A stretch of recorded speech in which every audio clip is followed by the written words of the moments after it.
बोलो जयकारा बोल मेरे श्री गुरु महाराज की जय। सभी गुरुमुख प्रेमियों से सप्रेम जय सच्चिदानंद।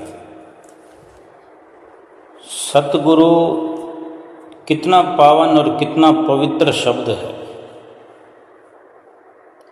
सतगुरु नाम का उच्चारण करते ही अपने अंदर, अपने अंतर मानस में, अपने हृदय में आनंद की एक लहर सी हिलोरें लेती है, जो अंतरात्मा को पवित्र और शीतल कर देती है और आँखों के आगे कृपा के सागर, अपार दया और करुणा से परिपूर्ण सतगुरु की अलौकिक छवि अंकित हो जाती है। जब जब भी सच्चे दिल से सतगुरु को याद करते, चाहे एकांत में बैठकर अकेले हों, चाहे सोकर उठे हों या सो रहे हों, आँखें बंद हों, सोते हुए भी बंद आँखों में भी सतगुरु की वो अलौकिक छवि मस्तक पर दिखने लग जाती है। वो सतगुरु जिनके मुख मंडल का मोहक आकर्षण आत्मिक तेज से नेत्रों का दिव्य निर्मल स्वरूप आँखों के आगे आ जाता है। उन तेजस्वी नेत्रों की कृपामयी दृष्टि तथा उनसे निकलने वाली प्रेम और माधुर्य और करुणा की अविरल धारा का वर्णन कर ही नहीं सकते। कौन कर सकता है वर्णन? जो हैं ही कृपा के सागर, दया के सागर, जिनका स्वभाव ही दया मेहर करना, हम जीवों की गलतियों को नज़रअंदाज करना, गलतियों को नज़रअंदाज करते हुए, भुलाते हुए बख्शिश करना है हर वक़्त। उनकी कृपा का कोई पारावार कैसे पा सकता है? उनकी दया का सागर तो लहरा कर उमड़ता है। पुण्य संस्कारी जीव ही उन लहरों की शीतलता का आनंद प्राप्त कर सकती है। सतगुरु महासागर है, अथाह है, अनंत और स्थायी है, सदा सदा रहने वाले हैं, सदा से हैं और आज भी हैं, सदा रहने वाले हैं। और जीवात्मा है क्षणों पलों का जीवन लिए आकाश से टपकी उसकी बूंद, वर्षा का टपका बर्फ का कतरा, ओले का कण, सागर की कोई दयालु, दया करने वाली, दया से भरी हुई सागर की कोई लहर अपनी बाँह फैलाती है और उस कण को अपने साथ ले जाती है और उस गहरे सागर का निज अंग बना लेती है। जो लहर सूखे किनारे तक पहुंचकर मिलाप के लिए उस सिसकती बूंद को उठाकर ले जाती है, वो भी सागर होती है। अथाह जल का ही एक भाग सागर लहर का रूप धारण करके अगर आगे ना आए तो किनारे पर पड़ी बूंद सूर्य के ताप में सूख कर भाप बन जाए और नए चक्र से बादल में खोकर न जाने फिर कहाँ जा पहुँचे, किस जगह पर जा बरसे, किसी मैदान में या किसी रेगिस्तानी टीले पर, और फिर से अनगिनत भटकनी की भागीदार बन जाए। सतगुरु की कृपा व मौज तो हम नन्ही बूंदों को अपने संग मिलाने के लिए ही आगे बढ़ती है, पर इसका लाभ हम तभी उठा सकते हैं जब हम अपनी हस्ती को, अपने अहंकार को पूरी तरह मिटा दें।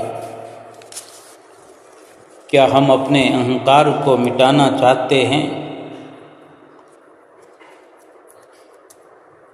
सतगुरु जो बख्शिश करने वाले हैं, सतगुरु महासागर हैं, समुद्र हैं, और आत्मा, जीवात्मा, यानी हम जो जीवात्मा के रूप में हैं,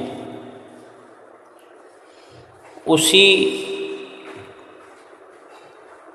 समुद्र की, उस समुद्र रूपी, सतगुरु समुद्र रूपी जल की, जो कि बादलों में, बादल के रूप में जाकर वर्षा होती है, उसी बारिश से टपकी हुई बूंद है, यानी उसी परमात्मा की अंश है। अगर सतगुरु हमें अपने साथ मिलाने का प्रयास न करें, परमात्मा आत्मा को अपने साथ मिलाने का प्रयास न करें, आगे बढ़कर हमें साथ न मिला लें, तो फिर ये बूंद, ये जीवात्मा बेशक ही किनारे पर पड़ी यूं ही सूर्य के ताप में ये जो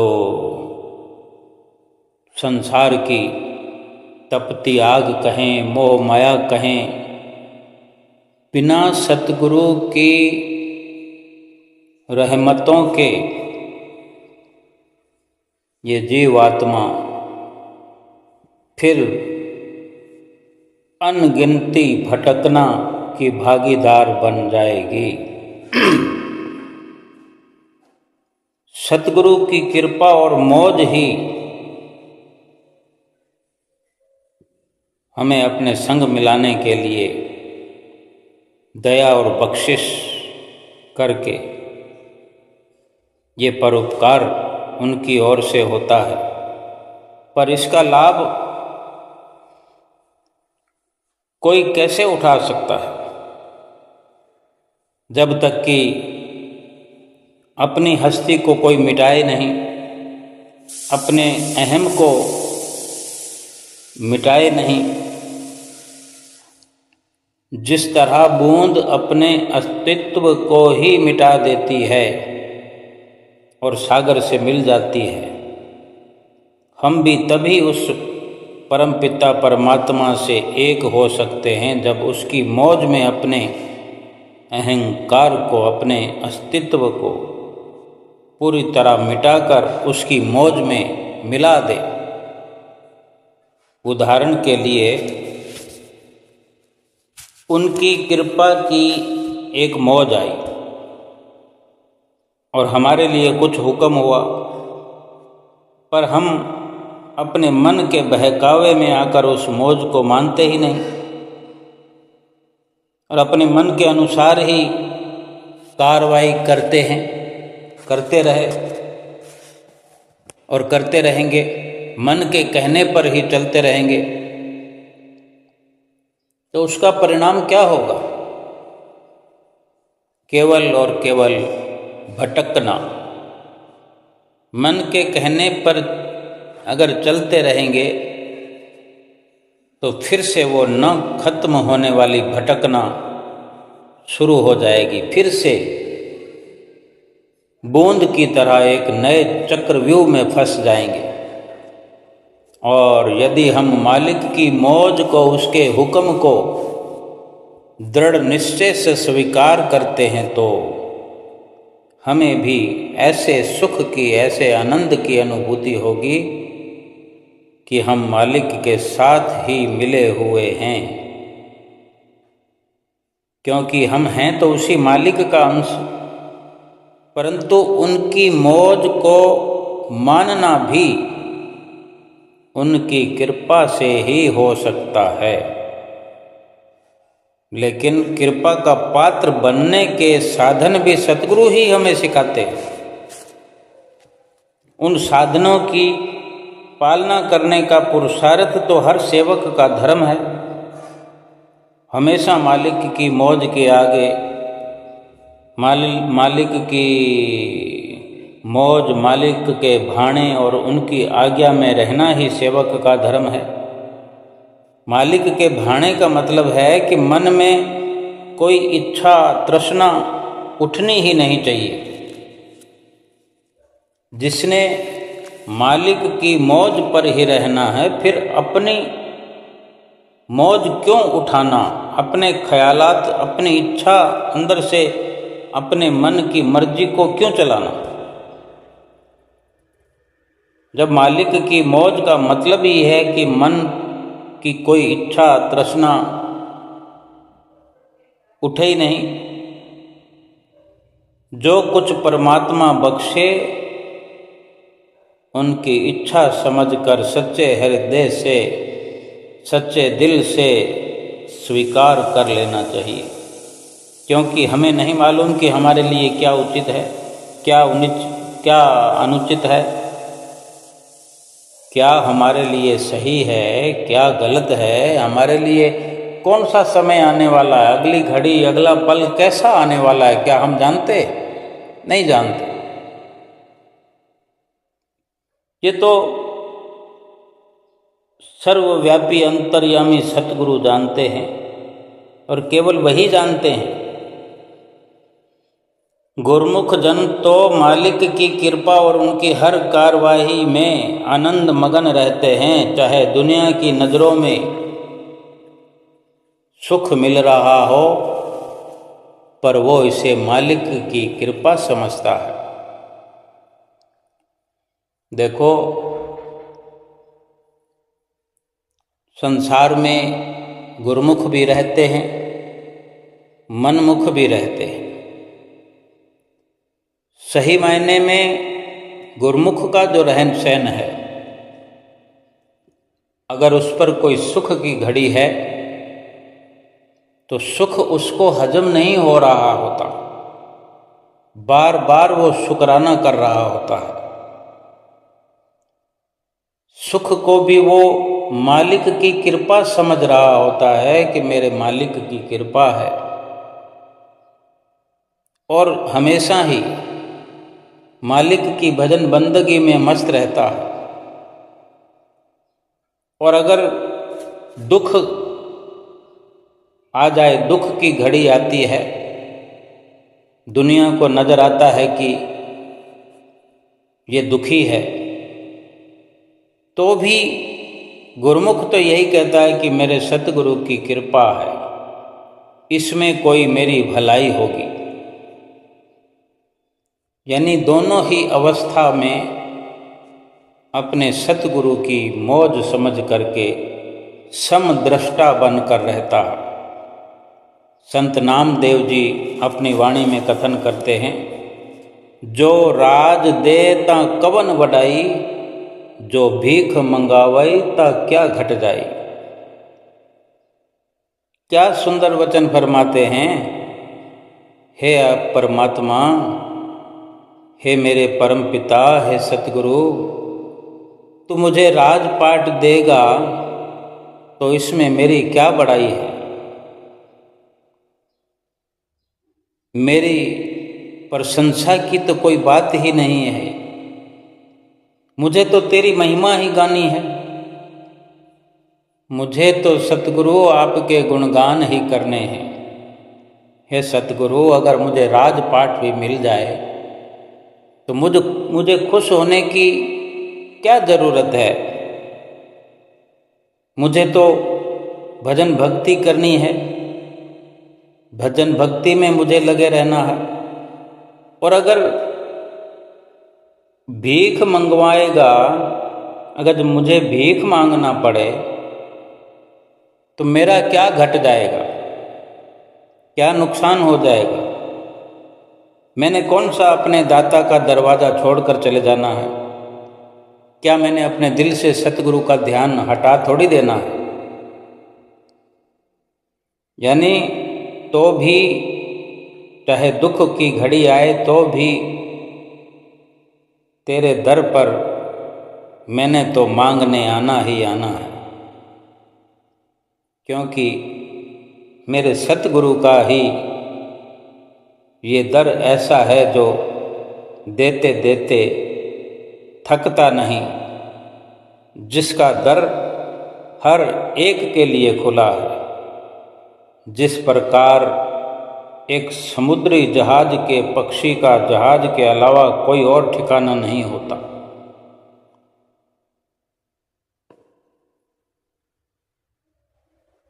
इसी प्रकार हमारी आत्मा का भी परमात्मा के सिवाय कोई ठिकाना नहीं है। समुद्री जहाज का जो पक्षी होता है उसका ठिकाना जहाज ही है। ऐसे ही आत्मा का परमात्मा के साथ विलय होकर ही, आत्मा परमात्मा में लीन होकर ही अपनी मंजिल को पा करके हमेशा के लिए सुरखरू हो सकती है। फरमाते हैं कि सतगुरु दीन दयाल जी, तुम लग मेरी दौर, जैसे काग जहाज को सूझे और न ठोर। परंतु आत्मा और परमात्मा के मिलन में फिर क्या बाधा है। आत्मा और परमात्मा के मिलन में जो बाधक है वो मन है, मन की इच्छाएं हैं। मन में मन जो तृष्णाएं पैदा करता है, मन जो इच्छाएं पैदा करता है और वो इच्छाएं, वो तृष्णाएं हमसे पूरी करवाना चाहता है। भाव ये है कि मन हर वक्त कोई ना कोई इच्छा हमारे अंदर पैदा करता रहता है, कोई तृष्णा पैदा करता रहता है, कोई ना कोई विकार पैदा करता रहता है, और ये हम पूरा करते रहे। मन में विचार आया कि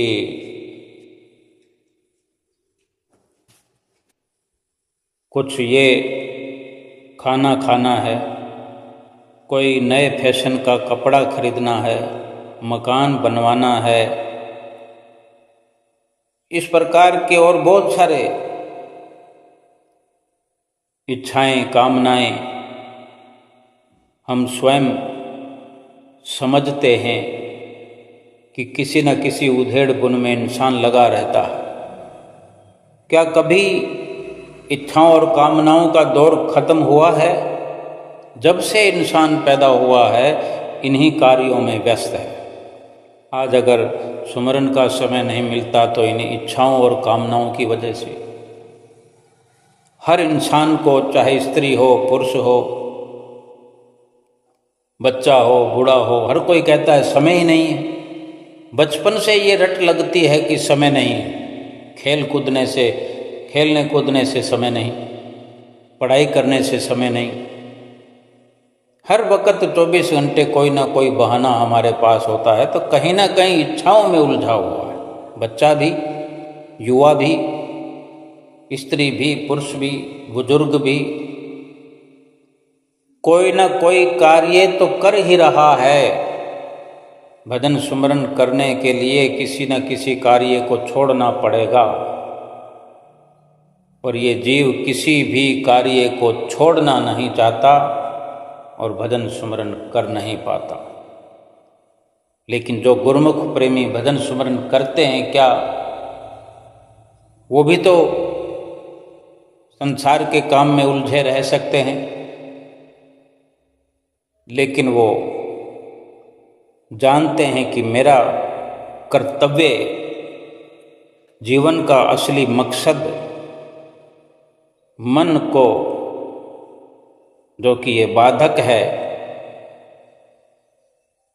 इसको रोकना है। मन को रोकने में वो कामयाब हो जाते हैं। फिर मन के ये कार्य भी समाप्त हो जाते हैं, फिर इच्छाएं भी खत्म हो जाती है, तृष्णाएं भी खत्म हो जाती है। और इन्हीं कामों में जो इंसान लगा रहता है, फिर फुर्सत हो जाती है, क्योंकि ये काम ही खत्म, मन की नौकरी खत्म। हम समझाने की कोशिश नहीं करते मन को। परमात्मा से हम मन को कभी मिलाने की कोशिश नहीं करते कि तू मालिक की मर्जी में अपने आप को ढालने की कोशिश कर। मालिक को, जो कि सतगुरु मालिक का रूप हैं, उनकी मौज में चल, उनके हुक्म में चल, उसकी मौज में रहा कर।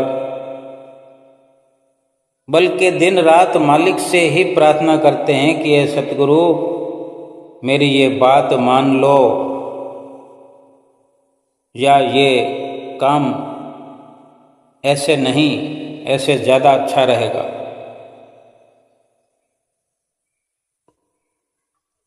मालिक से प्रार्थना करते हैं, सतगुरु से प्रार्थना करते हैं कि गुरु महाराज ये आप इस तरह मेरा काम बना दो, ऐसे ठीक रहेगा। भक्ति हम अपने सतगुरु की कर रहे हैं या मन की? मन की जो विचारधारा है वो सतगुरु के आगे हम बयान करते हैं कि ये हो गया, वो हो गया, समय नहीं मिला, जॉब करने जाना पड़ता है, घर का काम देखना पड़ता है, चूल्हा चौका देखना पड़ता है, समय नहीं मिलता। गुरु की मौज रहो तुम धार, गुरु की रजा संभालो यार। गुरु जो करे सो हित कर जान, गुरु जो कहे सो चित धर मान। अर्थात गुरु की जो भी मौज हो उसे ही अपनाओ, उनकी इच्छा, उनकी रजा में ही रहो। गुरु जो भी करे उसमें अपना भला ही जानो, और जो उनके वचन हैं उन्हें सच्चे हृदय से धारण करो। जिन्हें आपने सतगुरु के प्रति, जिसको भी अपने सतगुरु के प्रति पूरा पूरा विश्वास होता है, वो तो हर स्थिति में यही करते हैं कि तेरा भाणा मीठा लागे। परंतु ऐसा भी उन्हीं की कृपा से ही कहते हैं। सतगुरु की कृपा ही होती है जो गुरुमुख ऐसा कह पाता है कि ऐ सतगुरु तेरा भाणा मीठा लागे। वही ये विश्वास दिला सकते हैं। यदि सतगुरु के चरणों में पूर्ण श्रद्धा होगी तभी ऐसे भाव पैदा हो सकते हैं। सतपुरुषों की वाणी है, जेहा सतगुरु कर जानिया, तेहो जेहा सुख होई। अपने सतगुरु के प्रति जितना हमारा प्रेम, दृढ़ निश्चय और लगन होती है, उसी के अनुसार आत्मा का सुख और आनंद मिलता है, भक्ति का सुख मिलता है, शांति मिलती है और उनकी कृपा का अमृत बरसता है। जिस प्रकार दूध में थोड़ी शक्कर डालने पर थोड़ा मिठास और अधिक शक्कर डालने में अधिक मिठास आता है, इसी प्रकार जितना प्रेम, जितनी श्रद्धा, जितना दृढ़ निश्चय होगा, उतना ही कृपा का पात्र बनेगा ये जीव।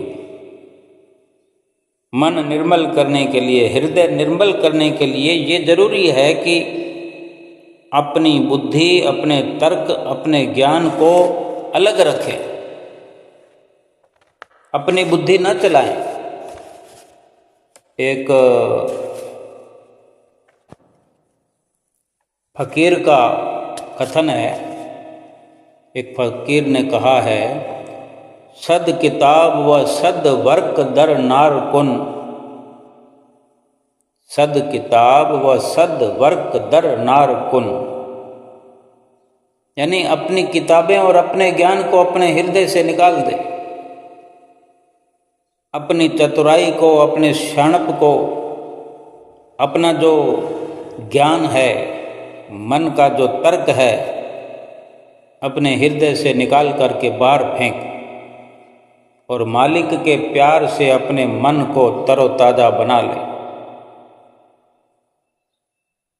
अपने हृदय में मालिक के प्यार को बसा, अपने मन को मालिक के प्यार से तरोताज़ा बना, अपने दिल के बागीचे को उसके प्यार रूपी पानी से सींच ले। संत महापुरुष उपदेश देते हैं, दिल का हुजरा साफ कर जाना के आने के लिए, ख्याल गैरों का हटा उसको बिठाने के लिए। अगर हमारा दिल दुनिया के पदार्थों और शक्लों के लिए भटकता हो और मिलना हम मालिक से चाहते हैं, महापुरुष फरमाते हैं कि दिल तो हमारा दुनिया के सामानों के लिए हर वक्त तड़फता रहता है, अनेक अनेक पदार्थों के लिए चाहना लगी रहती है, अनेक अनेक वस्तुओं को पाना चाहते हैं, अपना घर, अपना दिल, दिमाग सब दुनियावी साजो सामान से सजाना चाहते हैं। और हम इधर ये ख्याल भी उठाते हैं कि हम मालिक से मिल जाएं, मालिक से हमारा मिलन हो जाए, परमात्मा से आत्मा एकाकार हो जाए। ये दोनों काम इकट्ठे नहीं हो सकते। जब हम इन सब जो दूसरे संसार के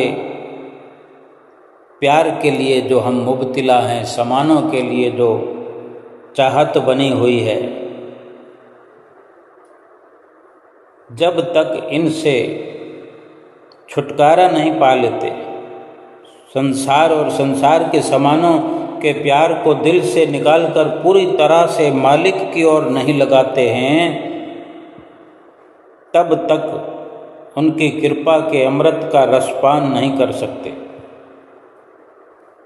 जब दिल से संसार के सभी ख्याल हटा देंगे, तभी उनकी कृपा के अमृत का रसपान कर पाएंगे।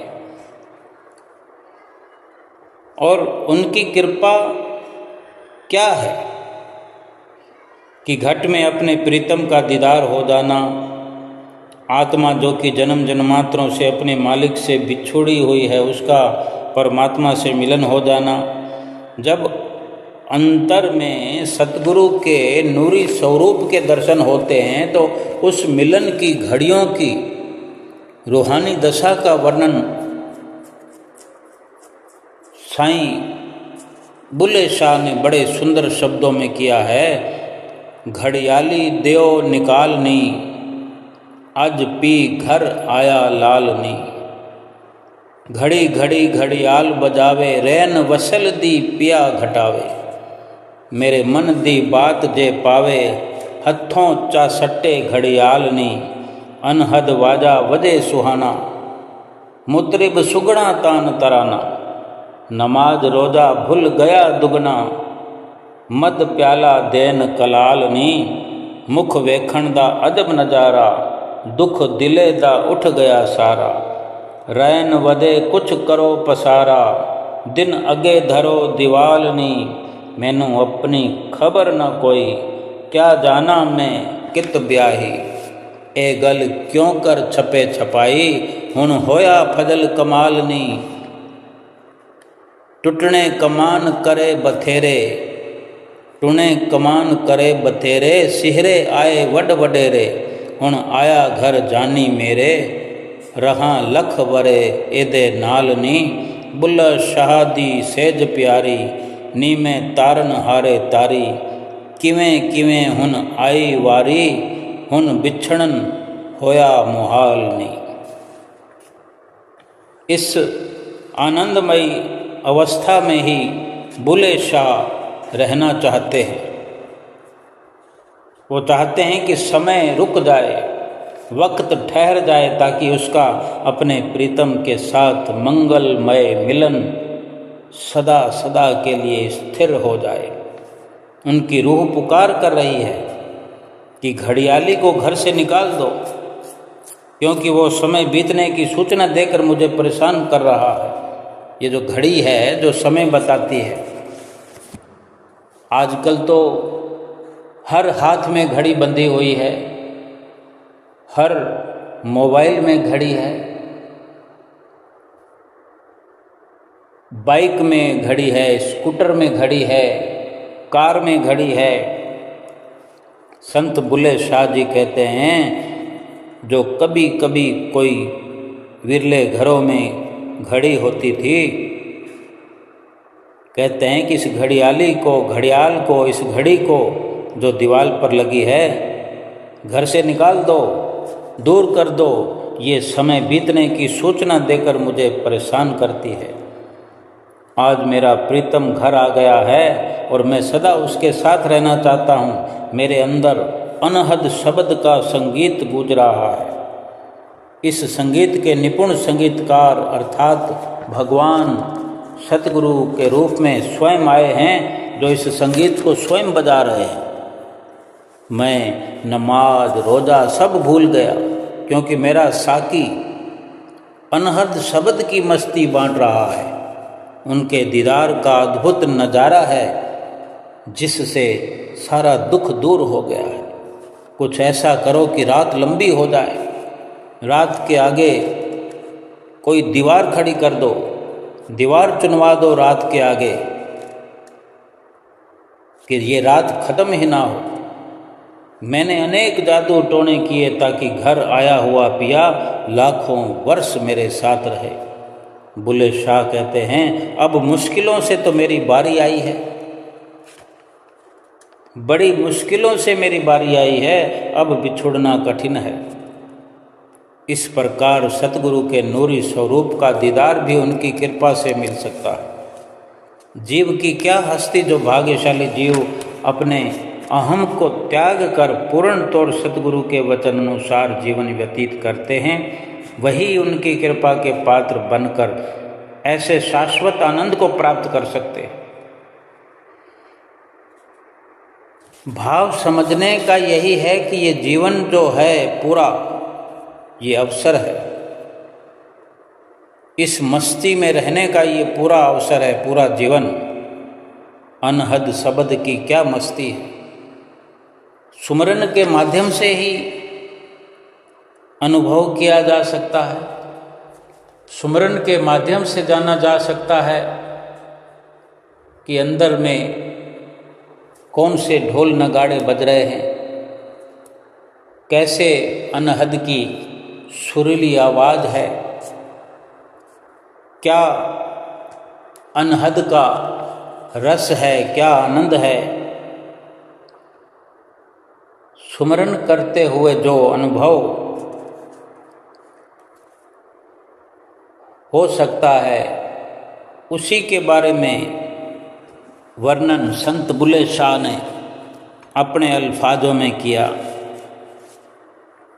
कि ये बड़ा कमाल हो गया कि ऐसा अवसर मुझे मिल गया। यानी ये मनुष्य जीवन जो मिल गया है, ये बड़ा कमाल का है, ये बड़ा कमाल हो गया है। इसके लिए कोई सिफत नहीं है कहने के लिए, कोई शब्द नहीं है। ये गुरमुख ही अपनी वाणी में वर्णन कर सकते हैं। एक संत ही ऐसे अल्फाज कह सकते हैं कि मुझे जो ये मनुष्य जीवन मिला है, इसके बारे में मैं क्या वर्णन करूं। इसकी तो सदियों से, जाने कब से तलाश थी इस वक़्त की। पुरुष तो जतला रहे हैं समय समय पर, रोज का रोज, फिरत फिरत बहु तेरे जुग हारियो, मानुष देह लही, नानक कहत मिलन की बरिया सिमरत कहा नहीं। सतगुरु याद दिलाते हैं, हमारे श्री परमहंस अवतार श्री पंचम पातशाही गुरु महाराज जी अपने वचनों में अनेक बार फरमाया करते थे कि फिरत फिरत बहु तेरे जुग हारियो, मानुष दे लही, नानक कहत मिलन की बरिया सिमरत कहा नहीं। कि जिस घड़ी को, जिस अवसर को युगों से ढूंढ रहा था, तलाश कर रहा था, चाह रहा था कि ऐसा अवसर मिले, गुरु नानक देव जी की वाणी है। गुरु नानक देव जी ने अपनी वाणी में कहा है, इसी वाणी को श्री पंचम पातशाही गुरु महाराज जी वर्णन किया करते थे कि अब यह अवसर मिल गया है तुझे तो फिर स्मरण क्यों नहीं करता। जिस अवसर को सदियों से तलाश रहा था, वो अवसर मिल गया है। आज गुरुमुख प्रेमी के लिए ये बहुत ही लाभ का अवसर है। आज जो ये घड़ी हमारे हाथ में है ना, ये बड़ी सुलक्षणी घड़ी है, बड़ी आनंददायक घड़ी है, बड़ी नफ़े वाली घड़ी है कि इसी घड़ी को हम रोक लें यहीं पर कि ये घड़ी निकल न जाए। इतनी कीमत है ये समय, ये घड़ियाँ अलभ्य है, फिर नहीं मिलने वाली। और जन्म जन्मांतरों से हम भटकते रहे इस अवसर के लिए। महापुरुष फरमाते हैं, जब ऐसा अवसर तुम्हें मिल गया है, तुम्हें मन चाही मुराद मिल गई है। ये मनुष्य जीवन कोई छोटी मोटी बात नहीं है। जो संसार में और संसार के काम धंधों में लगे हुए हैं कि समय नहीं है, भजन सुमरन के लिए समय नहीं है, आरती पूजा के लिए समय नहीं है, नाम जपने के लिए समय नहीं है, सत्संग में जाने के लिए, सत्संग में बैठने के लिए समय नहीं है, वो भाग्यशाली नहीं हो सकते।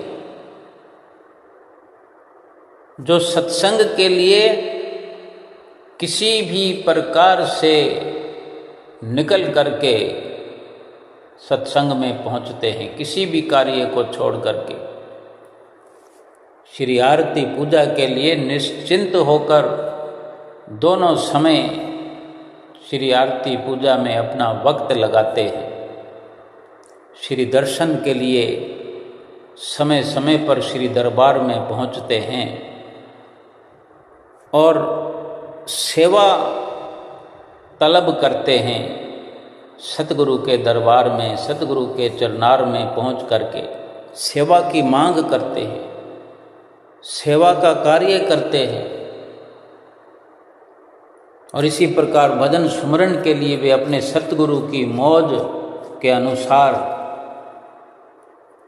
पूरा समय अपने सतगुरु की मौज को पूरा करने में 2 घंटा भजन अभ्यास लाजमी तौर पर करते हैं।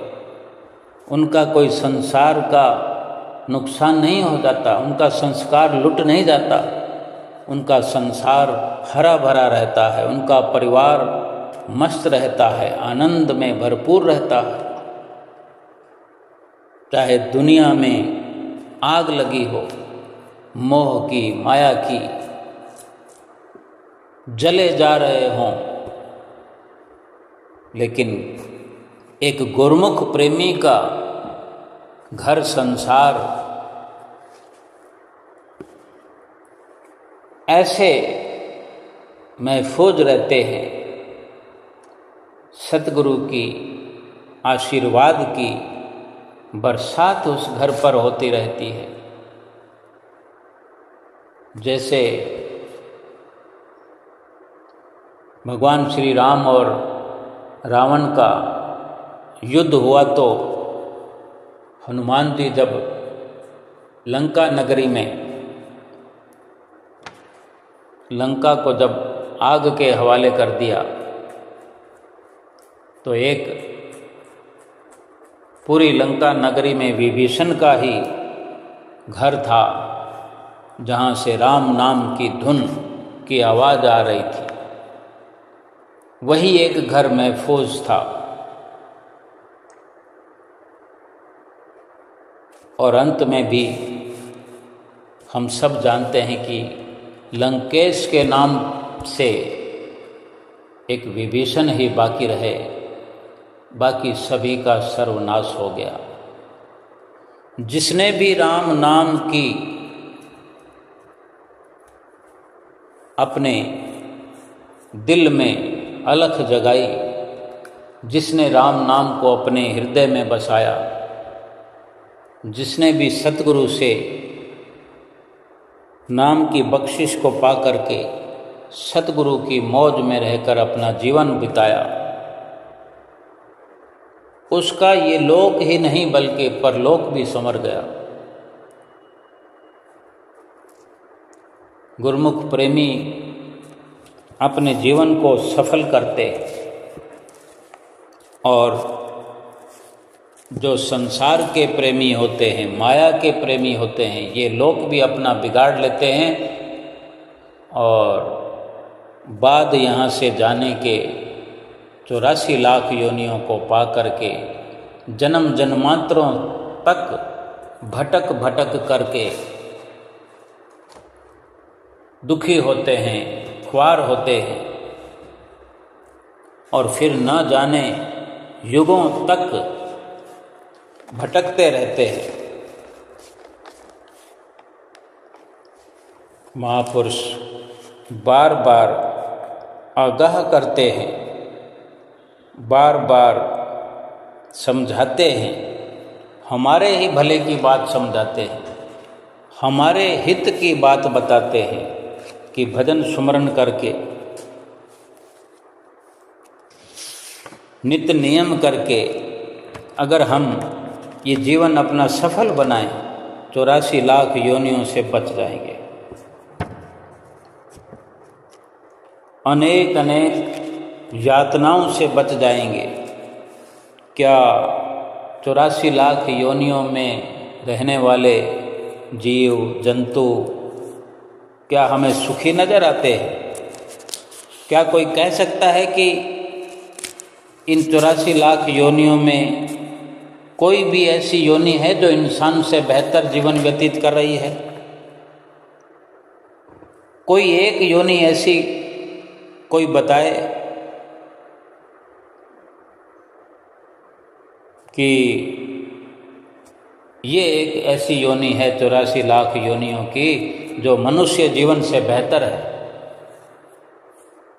किसी भी नजरिए से कोई भी नहीं बता सकता कि 84 लाख योनियों की कोई एक योनि भी ऐसी हो जो इंसान के मुकाबले में उत्तम हो। फिर किस लिए अपने इस अनमोल जीवन को 84 लाख योनियों की गर्त में हम ले जा रहे हैं?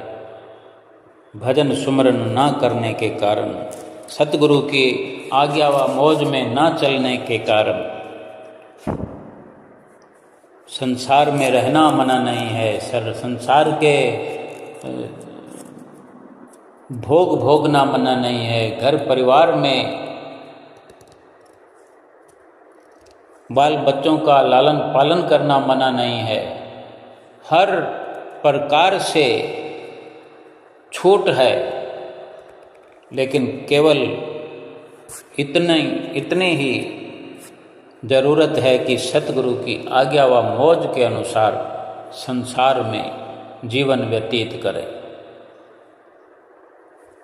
बल्कि सतगुरु की आज्ञा व मौज पर चलने से लाभ ही लाभ है, केवल लाभ है।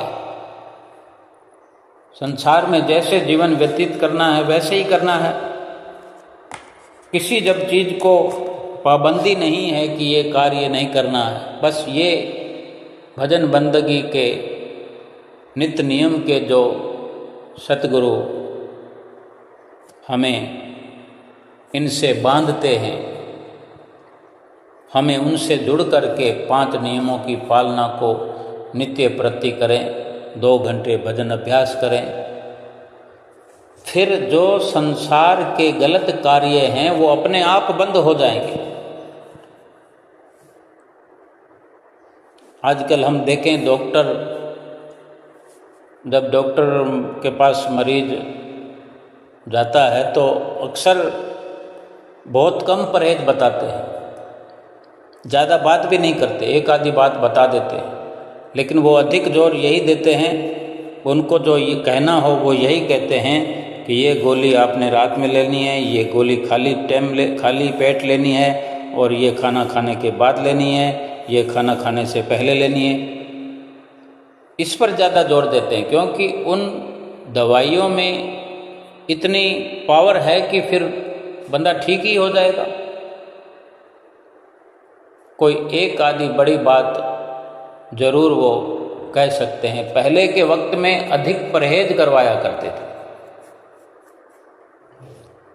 और आध्यात्मिकता में भी पहले के वक्त में जो ये तपस्या, योग साधनाएं, ये कई दिनों तक निराहार रहकर, भूखे प्यासे रहकर, या एक वक्त का खाना खाकर, आज भी करते हैं करने वाले। लेकिन जहाँ भजन भक्ति का ये सिलसिला चलता है, जहाँ भक्ति की बात आती है, वहाँ पर पंचम पातशाही गुरु महाराज जी हमारे फरमाया करते थे, खाओ पियो खुशियाँ मनाओ, बात ना भूलो एक, श्री आरती पूजा सेवा सत्संग सुमरन दर्शन ध्यान, चाहे बाधा पड़े अनेक। वे यही फरमाते थे कि बस ये नियम निभाओ, बाकी